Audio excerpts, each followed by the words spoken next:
Hello student, मैं मोहम्मद मुकीम खान। मैं आपको लोकतंत्र के बारे में कुछ बताया था, उसकी विशेषताएं के बारे में आज हम चर्चा करेंगे। जो कि लोकतंत्र की विशेषताएं बहुत सारी हैं, जिसमें कुछ छोटे शार्ट में हम बताएंगे, क्योंकि वीडियो हम लोगों को बनाना पड़ता है, बहुत छोटे शार्ट में बनाया जाता है। इसीलिए कहा गया है कि साधारण भाषा में लोकतंत्र की विशेषताएं। लोकतंत्र शासन का एक रूप होता है जिसमें जनता शासकों को चुनती है। एक निश्चित कार्यकाल के बाद शासक पुनः निर्वाचन के लिए जनता के माध्यम जनता के सामने होते हैं। अब जनता जनार्दन तो उन तो चुनती है या नकार देती है। अधिकांश राष्ट्रों में 2 या 3 प्रमुख राजनीतिक दल के निर्वाचन की होड़ में रहते हैं। जनता के पास भी विकल्पों का प्रायः कमी नहीं होती है। इसको परिभाषित करने के लिए अनेक तरह के लोकतांत्रिक कहे जाने वाले अधिकारियों को चुना जाता है, जिसमें अनेक निर्णय लिए जाते हैं जो अधिकारी करते हैं। खास करके आपको कुछ प्रमुख फैसले लेने होते हैं, जो कि निर्वाचित जो नेता होते हैं वो अपने देश के निर्वाचित नेताओं में से जो शासक चुने होते हैं वही फैसला लेते हैं। खास करके सरकार जब बनती है तो वो लोकतांत्रिक चुनावों में क्या उसको आशय होना चाहिए, उस हिसाब से वो शासक पूरा करते हैं। जैसा कि आप हर लोकतंत्र की विशेषताएं प्रमुख आधार पर की जाती है, जिसमें नंबर पहले आपको हम बताएंगे नंबर 1 में कि नागरिकों द्वारा चुने गए शासक की सभी प्रमुख फैसले लेते हैं। यानी नागरिक जो है चुने गए शासक के ही सर्वप्रथम प्रमुख फैसले लेते हैं।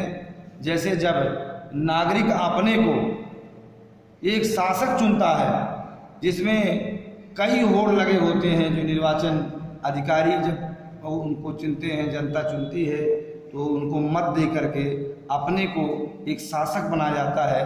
तो वह शासक जो है नागरिक द्वारा जो चुना जाता है वो प्रमुख फैसला लेता है, जिसको वहाँ के जो शासित लोग होते हैं, यानी जो मानने वाले लोग होते हैं, जनता होती है, उस शासक की बात को मानती है और वही शासक फैसला लेता है। नंबर 2, चुनाव लोगों के लिए निष्पक्ष अवसर एवं पर्याप्त विकल्प उपलब्ध कराता है।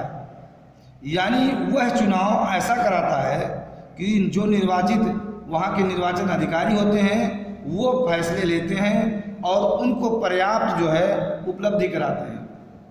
निर्वाचन निवर्तमान शासकों को सत्ता से बाहर कर सकता है और ऐसा चुनाव भी कराया जाता है। पंचवर्षीय जो चुनाव कराई जाती है उसमें जनता जो है इकट्ठा होकर के अपनी बात रख करके वो सदन में अपने फैसले लेते हैं और उस शासक को भी हटा सकते हैं।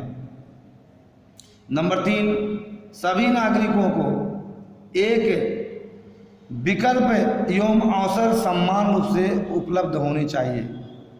इसमें शासक जो अपने को बनाता है उसको, उस शासक को सभी नागरिक के लिए, सभी जनता के लिए एक समान व्यवहार करना चाहिए, जो कि सही तरीका और सही निर्णय दी जाती है।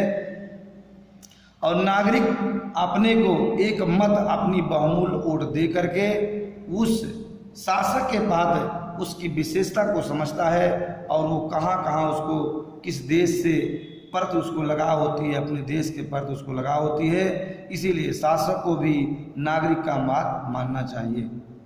नंबर 4 पॉइंट, ऐसे चुनाव द्वारा गठित सरकार संविधान द्वारा तय आधारभूत कानूनों एवं नागरिक अधिकारों के दायरे को स्वीकार करते हुए कार्य करती है।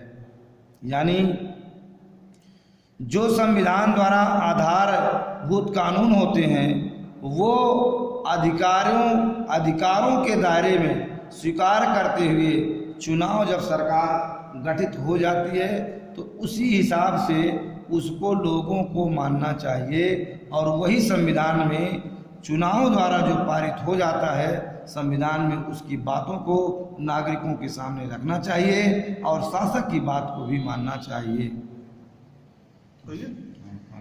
हाँ, अब हम लोकतंत्र के गुणों पर चर्चा करेंगे, जिसको अंग्रेजी में डिबेटिंग मेरिट्स ऑफ डेमोक्रेसी कहा जाता है।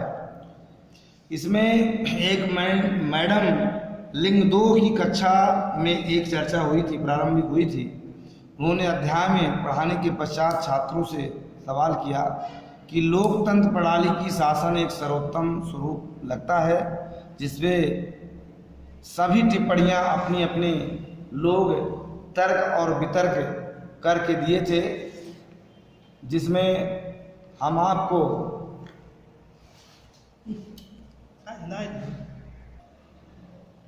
जिसमें गुणों में सबसे फर्स्ट पॉइंट पे जो लिंग 2 मैडम ने तो कहा था कि हम किसी चीज़ को केवल एक कारण स्वीकार नहीं कर लेना चाहिए, बाकी सभी ने उसे भी स्वीकार कर लिया। क्या ऐसा ही हो सकता है कि बाकी सब लोग गलत रास्ते पर जा रहे हों?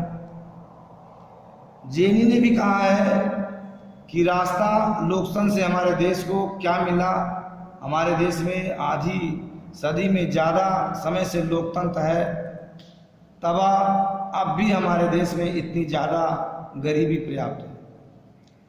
लोकतंत्र क्या कर सकता है? क्या हमारे यहाँ लोकतंत्र के कारण गरीबी है या फिर लोकतंत्र होने के बावजूद भी गरीबी है?